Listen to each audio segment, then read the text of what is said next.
दर्शक बंधु नमस्कार। आसंतु दर्शक बंधु आज आम बनौषधिर धान गछ विषय जाने बंधुगण यही धान गछ को तो समस्ते चिन्हती एणु परिचय देवार आवश्यक नहीं।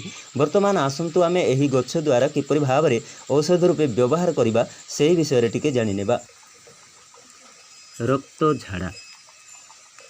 रक्त झाड़ा होउथिले 100 ग्राम अरुआ चाउल रे तार 4 गुण पानी रे 2-3 घंटा बतुराई रखिबो।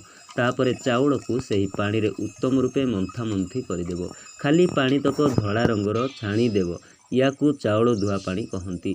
यही पानी रे किछि मिश्री गुंड मिसाई पान कले रक्त झाड़ा 4-5 दिन मध्य उपशम हुए। अंतर्दाह और तृषा रोग।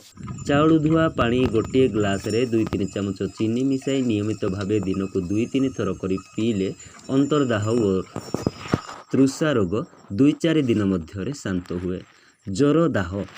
दर सीझा चाउलर पेज को फुटियाणी कहती। यही पानी उष्म थिबा अवस्था मिश्री गुंड किछि मिसाई पान करने को देले ज्वर रोगीर दाह प्रशमित हुए। मूत्रकृच रोग। 1 ग्लास फुटियाणी पानी रे 2-3 चामच चीनी मिसाई नियमित भावे पान कले परिस्रा ज्वाला और टपा टपा होई परिस्रा हेबा रोग अल्प दिन मध्य भल हो जाए। अरुचि रोग। भात गाड़िला परे जो पेज बाहर से किछि लेंबू रस और अल्प लुण दे उक्त पेज को जीरा और हिंगू दे घीओरे बघारी देव।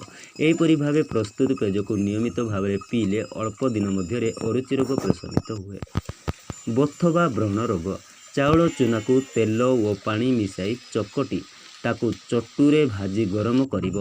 व्रण बा बथ हेबार प्रथम अवस्था यह लेपन कले व्रण और बथ बसी जाए किंबा फाटी जाए पानी पूज निगिड़ी जाए भल हो जाए। पतला झाड़ा बहुबार हेले रोगी आउ किछि न खाई गला होइथिबा भातर पेज दिन मध्य 2-3 थर पीले रोगी सुस्थता लाभ करे। मुहर कला दाग बा कला चिन्ह लिभाइबा पाई चाउल चूना को घी और पानी सहित भल भावे चकटी बलिता परी करिबो। एही बलिता को उत्तम रूपे पेशी मुहरे लगाइले मुहरे थिबा कला दाग बा कला चिन्ह सबू आस्ते आस्ते लिभि जाई स्वाभाविक रंग फेरी आसे। सूतिका रोगरे सज गाड़ी थिबा पेजरे किछि लुण मिसाई ताकू जीरा हिंगू दे घीओरे बघारी देव।